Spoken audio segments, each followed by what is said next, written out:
Hi guys, welcome back to my channel. My name is Paige and this is my open book. I've got my computer here because today we're going to do my June wrap up, and I'm going to mix it up a little bit this month and we're going to do a tier ranking system. So I created my own tier list and we're going to go through all the books I read in the month of June, and I'm going to tell you where I rank them. So grab a drink, grab a snack, and let's chat about some books. Okay, so here are my rankings.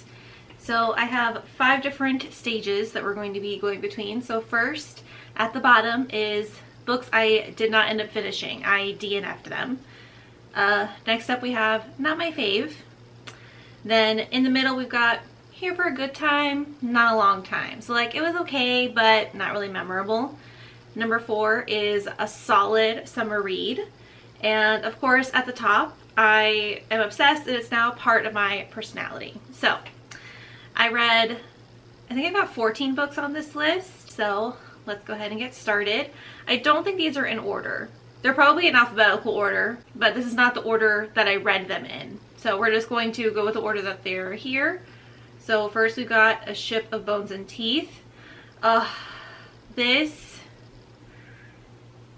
my god, this is definitely going to be part of my personality.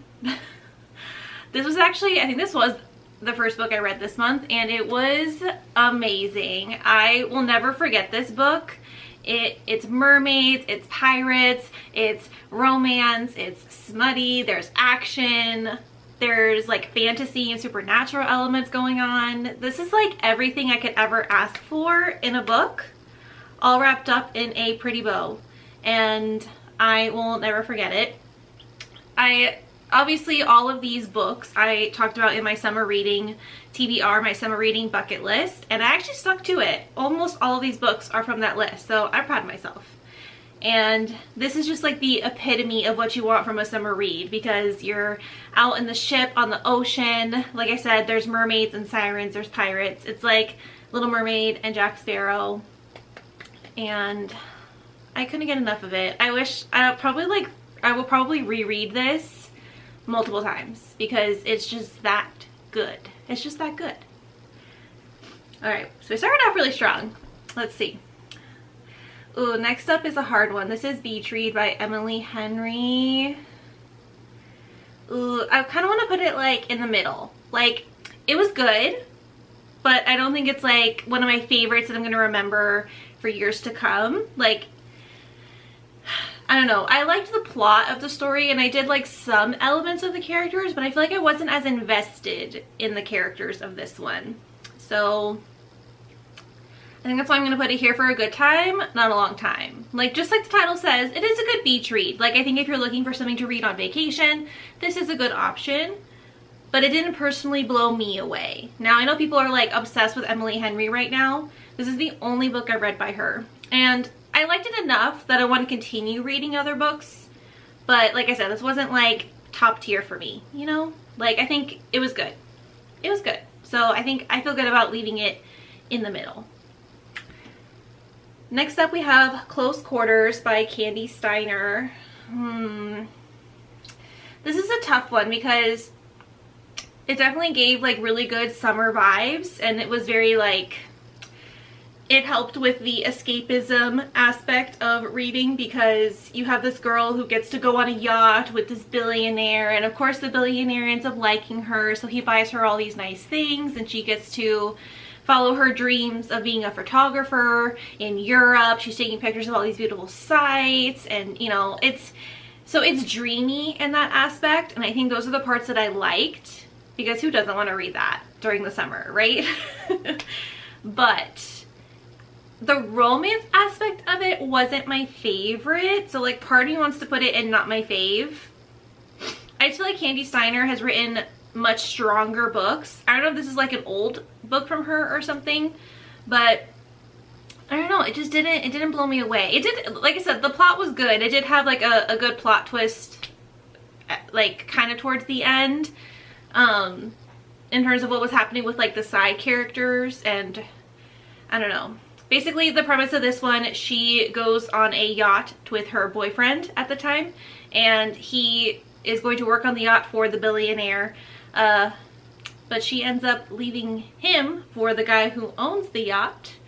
Yeah, like I said, it was good for the summer vibes, but I just don't know if I should put it like it was kind of a good time, but I think I'm just gonna put it in not my fave, because it just, I don't know, I think that it had so much potential and it could have been done better. I'm sorry, Candy Steiner, but it's just because I love you, okay? Don't be mad. All right, next up we have Do I Know You? Oh, this one was so good. This is a marriage in trouble romance, and I devoured it. I went through this book so quickly. I planned to take it with me. I was actually flying to Florida for a work trip, and that was going to be what I read, but then I ended up finishing it before I could even leave to go to the airport. So there's that. I don't know. I don't know if I would say it's like part of my personality, because it wasn't like something that speaks to my soul, you know what I mean? But it was so good. Ooh, I'm torn of where to put it. I'm going to put it in solid summer read for now. I think I'm just going to park it there, and we'll just keep simmering on it. But basically, like I said, it's a marriage in trouble. They are having issues, and they're supposed to be going on an anniversary trip that the husband's parents booked for them. And when they get there, they end up deciding to stay in separate rooms, and they, you know, decide to pretend as though they are not together, just to kind of like rediscover their relationship again. And it was really sweet. I just loved how realistic this romance was. It didn't have any like cheesy tropes. It was really just a married couple trying to figure out how they were going to reignite their spark. And I feel like, you know, that's a common thing that most married couples don't talk about. And I liked how this was just so real. And I think it really came through because this is actually a married couple that wrote this book. So I think that it was definitely spot on with that. I liked how it gave both perspectives of the husband and the wife. And it was just really interesting. And I did really love this book. I don't know if it's like part of my personality though. I don't know. We'll just park it there for now. We'll come back to it. Does It Hurt by H.D. Carlton. So as you know, in May, I tried to read The Haunting Adeline duet by H.D. Carlton, and I DNF'd it. Sorry to say I DNF'd this one too. Oh, I know. I had high hopes for this one. I really liked how it started. I was already like, okay, this is way better than Haunting Adeline. I'm gonna like this one. I'm here for it. I like it. I liked the characters. I liked their relationship. But I don't know. I think she was just laying on a little bit too thick, the whole like hate to love aspect of it. I think that they hated each other so much. And they treated each other so badly that I'm just like, I don't even want you two to be together because I think you're both terrible people. It might be harsh, but I'm being real. I'm being real. I didn't even want them to be together. Part of me wanted to keep reading because part of the plot is they get stranded on, like, at a lighthouse together. And obviously, like, I was kind of curious to see, like, how they would survive. So I almost kept reading just for that aspect, but then I'm like, is it really worth reading if I don't even want them to be together? Because that's why we read romances, because we like to see the happily ever after of the two people coming together. And I just didn't even want them to be together because I thought they were both terrible people, and I hated the way they treated each other. And I think that they were mad for no reason. So there's the tea. I DNF'd it, and I don't think I'll read anything else by that author now. Next up we have Every Summer After by Carly Fortune. This was a really solid summer read. I ended up giving this 4 stars instead of 5. I did not like the ending. I didn't like the twist or the secret that the female main character was keeping for like the whole book. That really pissed me off, if I'm being honest. So, but the rest of the book was so good. It's the type of romance that would normally check all my boxes. It was friends to lovers, childhood friends to lovers at that. There's dual timeline, so it shows from when they were kids, growing up together, high school, whatever, versus now. It was a second chance romance. Like, those are normally all of my favorite things.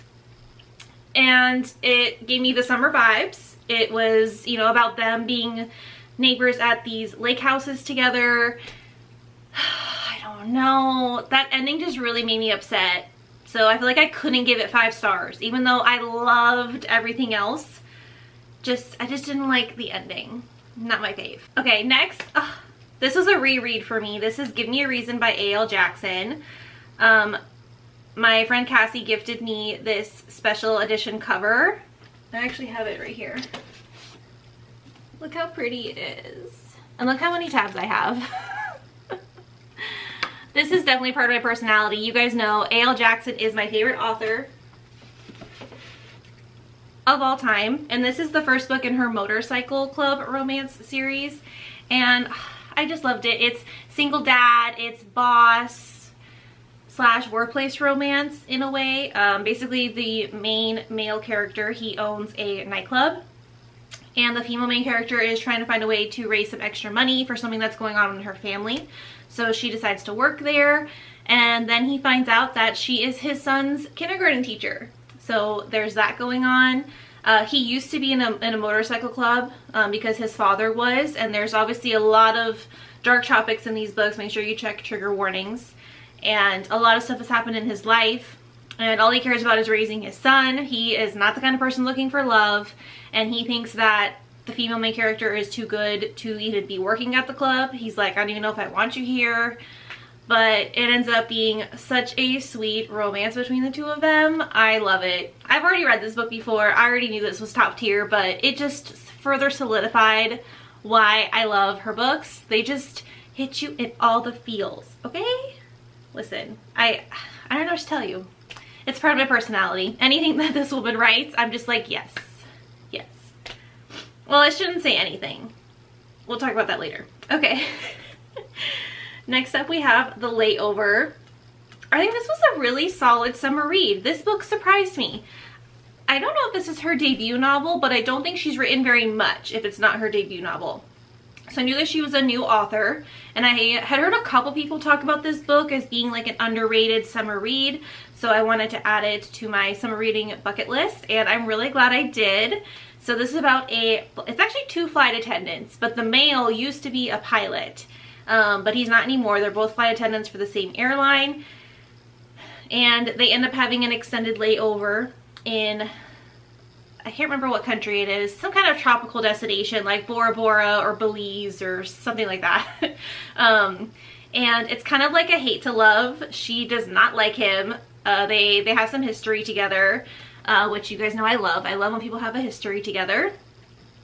And she's actually in a relationship right now. She just got engaged to this guy, and this is supposed to be like her last flight, and then after that she's going to stop being a flight attendant and, you know, be like the housewife to this guy. But she's starting to realize how much she's gonna miss being a flight attendant. And she ends up having a really great time, and things happen with her and the other guy, and it's just really good. Now, I will say this was not a 5-star read because I did think that the author at times was a bit too descriptive, to the point where she would sometimes go on tangents that I think were unnecessary, and I just wanted more like moments that focused on what the characters were doing together instead of like so much in the main character's head. At least this is also only single POV, which I personally prefer a dual POV where I get the male's point of view and the female's point of view, so I think that also would have elevated this book a little bit more. But overall, it was really solid. It was a good time. It was funny. You get invested in the side characters just as much as you get invested in the main characters, which I love books like that. And I really liked it. I think that more people need to be talking about this book. And if you're looking for a book to read in July to still have a summer read before the season is over, then I highly recommend picking this one up. Oh, this next one really hurts me. And this is Love Me Today by A.L. Jackson. It's not my fave. Normally, I love everything this woman writes. I eat it up. I just want to consume everything. This was the first book by A.L. Jackson that I did not like. I don't know what it was. I was not invested in the characters. The storyline, I was like, okay, whatever. again, I don't know what it was. I don't know if it's because she kind of went away from her like more darker, grittier romances and was trying to do like a small town cowboy romance kind of vibe. Like, it almost felt like she was trying to do the whole Elsie Silver thing, because everyone right now is obsessed with like the Chestnut Spring series. So like Flawless, Hopeless, Reckless, Powerless, those books. I don't know, I just felt like it didn't have her usual punch. You know what I mean? It just didn't have like her stamp on it, like I felt like her other books did. So I don't know if I was just like so harped up on that I just didn't let myself enjoy it or what. I don't know. I don't know. I just didn't. This one was not my favorite.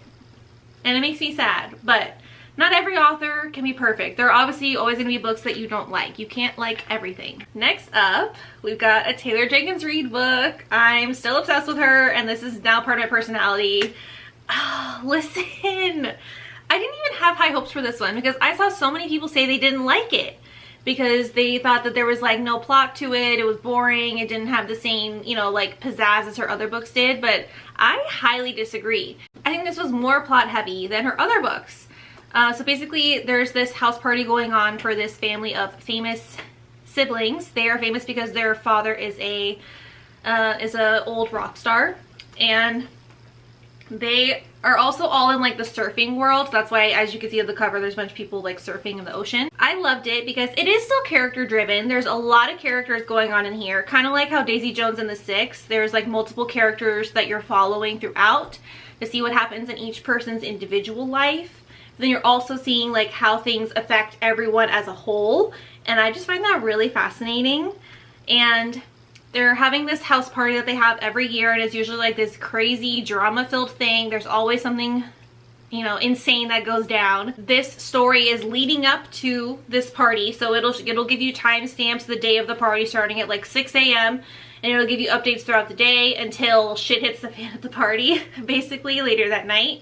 But then you're also getting flashback timelines to when the father and the mother of these siblings were first meeting and dating, getting married, having the kids, all the drama that happened in their lives, and then also when the kids were growing up. So again, you know, I love that. I love seeing dual timelines, and I love seeing the history of characters.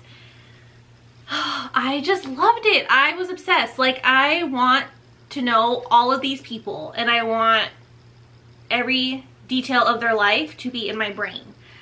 It's just the way that Taylor Jenkins Reid writes. If you haven't read anything by her, you just have to in order to understand what I'm saying. I was obsessed. I couldn't put this book down. I read pretty much all of this book on the train ride back from DC. It was like a 5-hour train ride, and I devoured this book, and I didn't want it to be over because I just want more. I want more. All right, next up we have One Hot Italian Summer by Karina Halley. This is actually the same author as A Ship of Bones and Teeth. This one, it's actually the same author. Very different read from A Ship of Bones and Teeth. A Ship of Bones and Teeth is more like a dark romance. This one's more tame, more mainstream, if you will. Basically, this author is trying to finish her book, and her agent lets her stay at her like holiday home or vacation home in Italy so that she can get inspiration and try to finish this novel in order to meet the deadline. She used to write with her friend Robin, but this isn't a spoiler because you find out pretty much like in the first chapter. Robin has recently passed away. So the main character, Grace, she is trying to figure out how to write on her own and kind of make a new name for herself now that she is independently writing instead of, you know, being in the writing duo that she's been successful with for all these years. So she agrees to go, but when she gets there, she finds out she's not alone at this house. There is a hot Italian guy, and he's a single dad. He has a 10-year-old son, which the son was so fun. He's kind of like a little science genius, and he is obsessed with like alternate realities and timelines, and he was a super fun character to read. I really like that aspect of the story. But anyway, so she has to try and, you know, live with this guy, trying not to fall for him. We all know how that usually goes. So I will say, this book I'm going to put in here for a good time, not a long time. And the reason why, it was really good Actually, no. Do I want to put it in solid summer read? I'm so indecisive. I don't know, you guys. Because it was a really slow start. That was the only thing I didn't like about this book. I feel like the first half was kind of boring. And there was too much of the like, ooh, should I like him? Should I not like him? Should I kiss him? Should I not kiss him? Stuff like all up in her head. Again, this was mostly from her point of view. It is a dual POV, so you do get Claudio's point of view as well. But from anything from her point of view in the first half, I had to like skim it because I was honestly bored, if I'm being fully honest. But then the second half, I loved it. Honestly, like what is there not to love about a romance where you are feeling down on yourself and you are having this hot Italian guy like boost you up and tell you how amazing you are and calling you his muse. Oh, I didn't mention he's a sculptor. And there's a scene where he is sculpting her. Listen, you can't deny that that's just good shit. Okay, it's just good shit. Their romance was so dreamy, and he was just so caring and protective of her, and he was just really, really encouraging her to follow her dreams and to, you know, to not be all up inside her head all the time and to really just live her life. I'm like, who doesn't need to hear that? You know what I mean? Oh, I don't know. I kind of want to put it in solid summer read now, but it's just hard for me to put it there because, like I said, the first half I didn't really get that much out of it, if I'm being honest. But then once it got going, it was so good.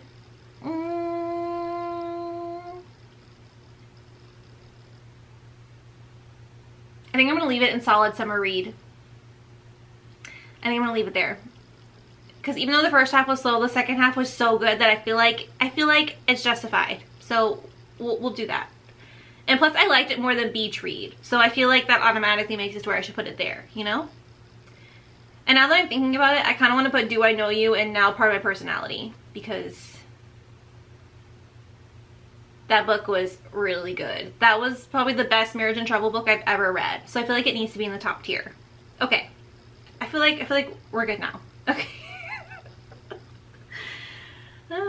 Alright, next up, another Taylor Jenkins read. This was not originally on my summer reading TBR. I was like out and about and I saw it and I was like, ooh, this looks like a summery book. Like, look, you can kind of tell on the cover, there's like a beach scene on the cover. I was like, ooh, maybe I should pick this up and make it part of my summer reading list. Anyway, so this was One True Loves, and the storyline of this one is really interesting. So she is married to this guy, and they're going to be celebrating their 1-year wedding anniversary, and unfortunately he gets in a helicopter accident, and he is pronounced dead.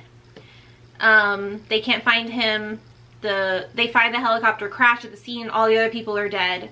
So years later, she moves on with somebody else. Like I said, it took years. It's not like she just immediately got with somebody else. It takes you through her grief, which I gotta say, being happily married, those scenes were so hard for me to read. It was very emotional, so just keep that in mind going into this.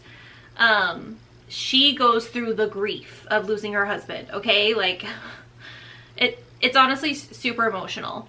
And she does allow a lot of time to pass before she's able to kind of, you know, move on. She does get with somebody else.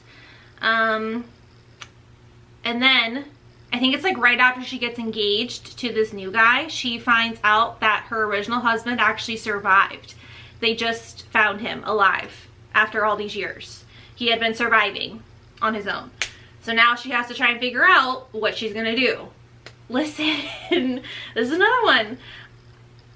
I feel like I should put, I don't know, it's for my personality. I didn't give it 5 stars, so should I give it, let's go with solid summer read. I feel like it's a solid summer read. Again, this is not technically part of my summer reading bucket list, so it doesn't exactly give all the summer vibes, but I still really enjoyed it. And I think that everyone should read this book just because it's like so eye-opening and it really makes you think. And I like how it makes you kind of like straddle the line with like what's right versus what's wrong, because in this case it's like she's right and wrong no matter what she does. So it's, I don't know, I thought it was very thought-provoking, and I really enjoyed it. I feel like the ending was a little rushed.